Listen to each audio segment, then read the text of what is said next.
Welcome to How the Heavens Go. I'm your host, Mark Lesmeister.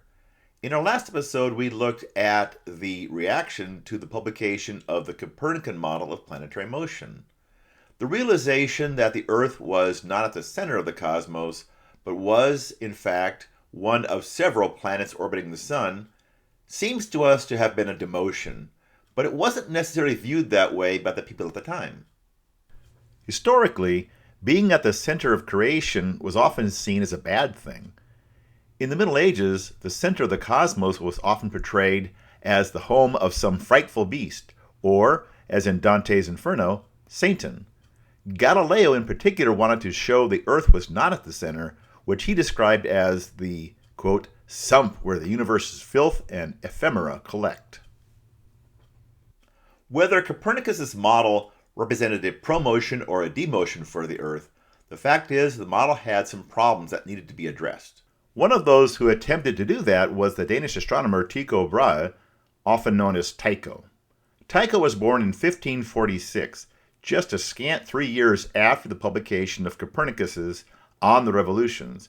He studied law and other typical subjects of the day, but became interested in astronomy, particularly after observing an eclipse in 1560 that had been predicted far in advance. At the age of 20, while studying medicine at the University of Rostock, he got into a feud with a distant cousin over who was the better mathematician. This would eventually lead to a duel which cost Tycho part of his nose. Tycho was a member of the nobility, but he had little interest in the affairs of state. He preferred to devote his time and resources to his primary passion, astronomy. With the help of various benefactors and his own considerable wealth, Tycho built a succession of ever more elaborate observatories to carry on his research. At one of these observatories in November of 1572, he observed a bright new object in the sky. Through a series of observations over the next few months, he concluded that it was not a new planet, but a new fixed star. This finding was very significant because it challenged the immutability of the heavens. His book describing his findings, De Stella Nova, or On the New Star, is where we get the word nova. In 1576, with the support of King Frederick II of Denmark, he started construction of the Uraniborg Observatory on the island of Hven. In 1577, he made observations of a new comet. These observations convinced him that comets were not atmospheric phenomena as was commonly believed. Moreover, they traveled across the orbits of the planets, throwing doubt on the idea that the planets were attached to transparent spheres. Tycho developed a hybrid theory of the cosmos in which the Sun and the Moon orbited the Earth and everything else orbited the Sun. In its simplest form, this idea mathematically would be identical to the Copernican model. After all, in the Earth's frame of reference, it is at rest. If I were to hold the Earth here still on this model, and then have somebody turn the crank, and I can't do it on this model because it's not that robust, but the whole model would then rotate around what appears to be the stationary Earth. And I could have other things that are involved in the Copernican model, such as Venus with its phases, and that would still be represented here because the motion is the same regardless of which thing we're saying is standing still. In 1597, Tycho left Uraniborg, and in 1599 he became the imperial mathematician to the Holy Roman Emperor Rudolf II. There he would continue his astronomy research until his death in 1601 due to a bladder or kidney ailment.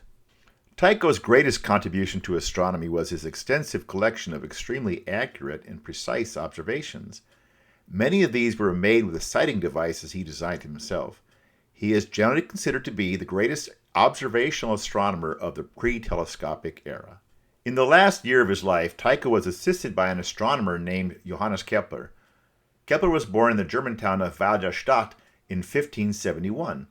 Like Tycho, Kepler's early experiences with astronomy, including viewing the comet in 1577 that Tycho wrote about, led to a lifelong interest in the subject. However, damaged vision resulting from a childhood bout of smallpox meant that he was not destined to be a great observational astronomer in the matter of Tycho. Kepler came to Prague to work as Tycho's assistant in 1600.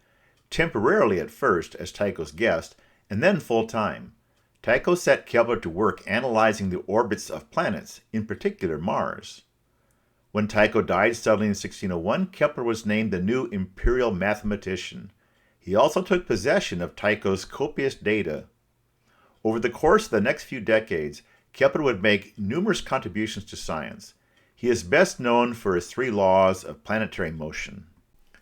The first of these laws to be discovered is known for historical reasons as Kepler's second law. It deals with 2 problems that had vexed astronomers. One was that even in the heliocentric system, the planets didn't orbit around the Sun, but a point near the Sun. This meant that a planet would move closer to and farther away from the Sun as it orbits. The most distant point from the Sun in the orbit is called the aphelion, and the closest point is called the perihelion. The second problem was that the planets didn't move at constant speeds.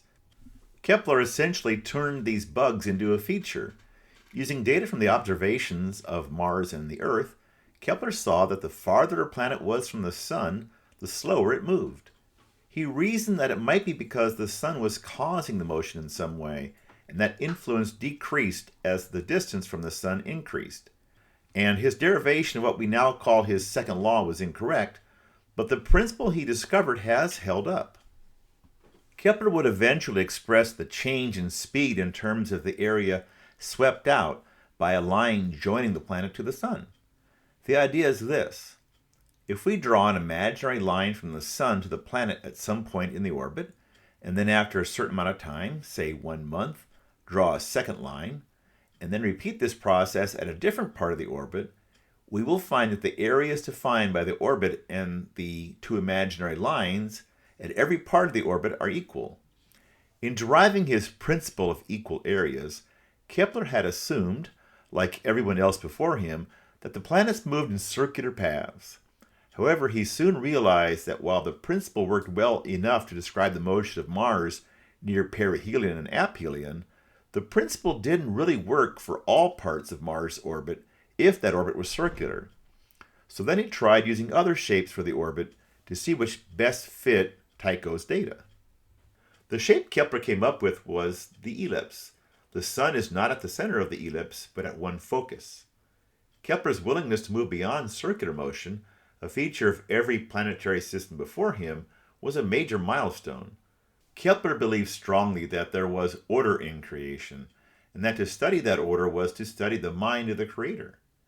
Even before he came to work for Tycho, he searched for that order in the relative sizes of the planetary orbits. Kepler had a hypothesis about this based on the shapes known as the Platonic solids. The theory never really worked, but it showed how he was willing to use intuition and models brought from other areas of math in order to come up with a theory for planetary motion. Later on in his career, he would look for order in the speeds of the planets, specifically the ratio of the speed of the planet when it was closest to the Sun and moving its fastest to the speed when it was farthest away and moving slowest. He compared these ratios to the ratios of musical frequencies that formed harmonies when played together, even coming up with scales for the various planets. He described this research in a book he titled Harmonices Mundi, which means Harmonies of the World. However, it isn't his musical ideas that are of interest to us for this video. In the course of this research, Kepler discovered the important relationship known as his third law of planetary motion. The period is the time it takes for the planet to go around the Sun once. That is, it is the length of the year for that planet. The major axis is the long axis of the ellipse of the orbit, shown in red here. The semi-major axis is half of that line. Kepler's third law says that if one squares the period of a planet and divides the result by the third power of the length of the semi-major axis, the answer will be the same for all the planets. Kepler determined that his third law even could be applied to the 4 moons of Jupiter that Galileo had recently discovered. The ratio of the period squared to radius cubed for the Galilean moons would be the same for each of the moons, though it would differ from the ratio found for the planetary system. Kepler's search for order in the planetary system, aided greatly by Tycho's observations, would bear fruit about a half a century later. Isaac Newton would use Kepler's laws of planetary motion as evidence for his law of gravity. But that's getting into why the heavens go. And we're still talking about how the heavens go using our model, because there's one more part we haven't discussed yet, namely the moon. So we will talk about that next time. Until then, look to the stars.